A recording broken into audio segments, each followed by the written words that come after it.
You're a newcomer to the Jarmusch travelling company, shall we all call it? And how was it that you came to be involved? We have Joanna Holt's film that you've been in that are very much in a serious and artistic vein, but we also have your superhero movies, so it's interesting to see how you ended up in the Jim Jarmusch movie. Well, I found myself in New York in November 2011, I think it was, and such is the way of the film business that quite often the film that you're making is different from the film that's out in the world, or different from the film that people are talking about. And I think I was in New York to talk about War Horse, Steven Spielberg's film, and I was just kicking around, and it was a beautiful autumn afternoon. I received a phone call saying Jim Jarmusch would love to meet you. He's in town.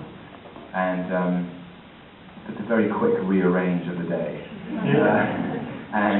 We had a cup of tea, and I hadn't read the script, and I've been a lifelong fan of Jim's films.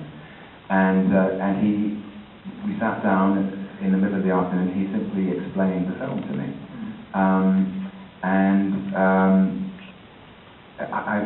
His first line is such an easy yes in a way. He said, Sultan, you're kind of fun, your character. It's kind of like Hamlet, as might once have been played by Sid Barrett. When you start.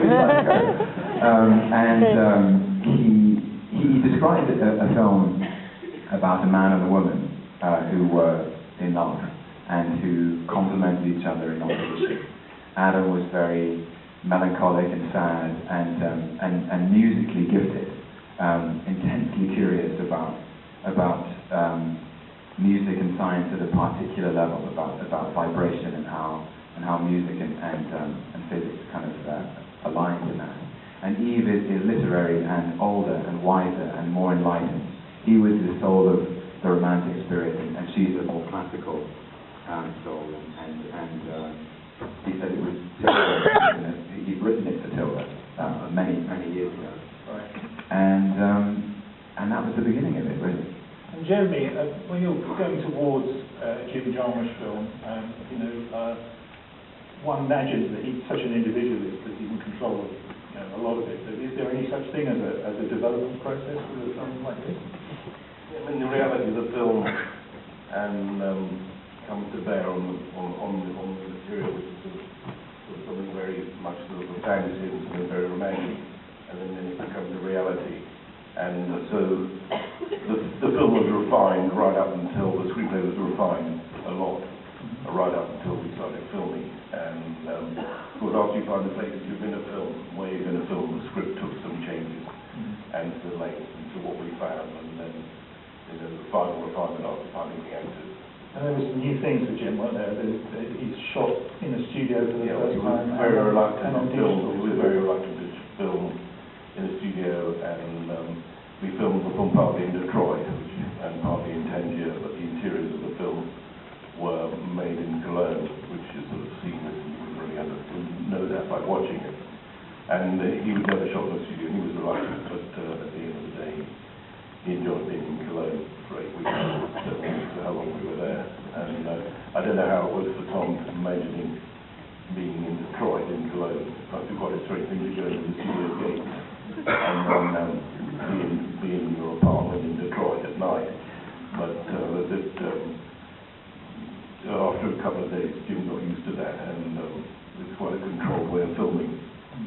I love Detroit, though. Detroit was the first place we filmed. We shot all the exteriors there, and we were there for about 3.5, 4 weeks. And it's a fascinating city, because not long ago, 19 years ago, it was the center of America. It was the busiest, most popular city in that country because of the auto industry, Ford and Chrysler and General Motors, and then after the race riots in the 60s, everybody left, and the structure of the city that very much resembled Manhattan is empty, and I've never seen anywhere like it in the world. and Tilda and I filled ourselves up with it before moving to Cologne. And this is where I should sort of publicly salute our production designer, Marco Rosa, who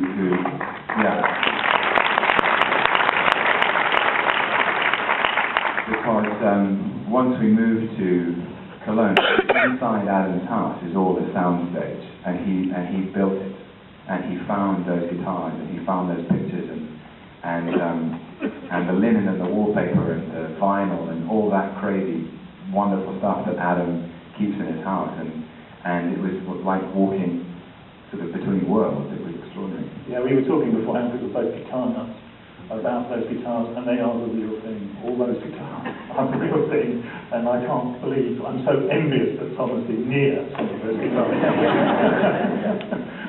They're very cool pieces of kit. Yeah. You do a lot of research into the sort of the kind of, Tangiers, obviously, is Paul Bowles, is the kind of scene that was there to do with junkiedom, because this is a kind of, they are like junkies in a way. Yeah. And then there's on the Motown, the Detroit side, there's a very strong music tradition. It felt like those were what those two cities were representing. On one hand, they were both cities were full of ghosts and full of places that were something else at a certain period, and very decadent and decaying. The cities, and you can imagine that the relationship really worked between the two cities, as being them both living in different places. So that was certainly that felt completely right. Of the places to shoot, but they could believe that Tilda would be living in Tangier, and Tom's character would be living in Detroit, especially the musical base and the literary base, and with Marlowe somehow living in Tangier as well. And I think we got the fact that Marlowe wrote all of Shakespeare. I can imagine John Hurt, feeling very pleased about that. That's right. Have we got time for a couple of questions from the audience, perhaps? Do we have a microphone, or can we just shout, perhaps, if we've got a question from the audience? Can I see any hands, please? Yeah, there's a microphone coming. Oh, there's a hand there, too. Can we have these two, please? Thank you. I just want to congratulate you both on a fantastic film. I think it's probably the best film this year. Come on, you're all right.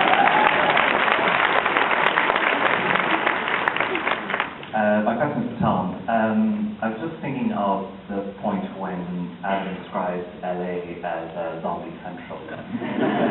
And given that you're probably in a point in your career now where you have pretty much your pick of anybody to work with in terms of directors, auteurs like John Rush, or big directors like Spielberg or Joss Whedon, looking at LA, do you think that is it being overrun by zombies, or are the auteurs getting a look? Seems to be hunting that these days. So what do you think? I don't know. I actually, my experience of LA has been quite benign, it seems like LA is such a big sprawling place, and it has no center, and the whole myth of Los Angeles is that you can kind of construct your own schedule, because there's no metropolitan rhythm that forces you to collude with it, like London or New York or Paris, and so you can invent your own experience of LA in many respects. And what my experience of the city is quite limited. I've always lived on the coastline, because I've been working in Manhattan Beach at Marvel, there is an element of zombification, I'm sure, in particular zip codes. But my experience of the place is that there are actually a lot of incredible people who live there, and amazing practitioners in front of and behind the camera.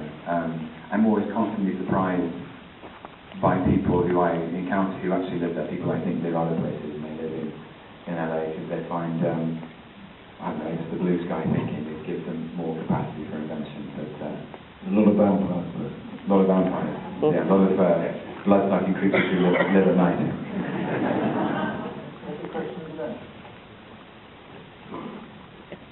Hi, I love the film, Tom. We have a gift for you, actually, but I wanted to know, as an optimist, how did you get into such a pessimistic character? Did you struggle, or was it quite easy? Did you have it within you somewhere? I don't know. It's a really good question. It was sort of the way into it was trying to think about immortality, which is a big subject, and really trying to imagine what it would be like to live forever and how your relationship to time would change if you had lived through so many centuries of creativity and genius. If you'd lived alongside the people he'd lived alongside with, the Romantic poets, Schubert and rock and roll, and I love his wall of heroes, like Keaton and Einstein and Newton and Iggy Pop, and even Rodney Dangerfield was on there. And I think for Adam, as the soul of Gothic romance, he just the passing of time, the progression of the human spirit makes him sad. He just can't see the light, and it's an interesting place to exist in. I hate to end it on such a downbeat note. It's not, but I'm afraid we have to. My favourite line. So say something upbeat. I'll quote Tilda Swinton's character. My favourite line in the film is a line that she wrote, which is when they have that scene around the wooden bullet and before they dance, and Eve says, "You're still not getting it yet. Life is about surviving things, appreciating nature, nurturing kindness and friendship, and dancing."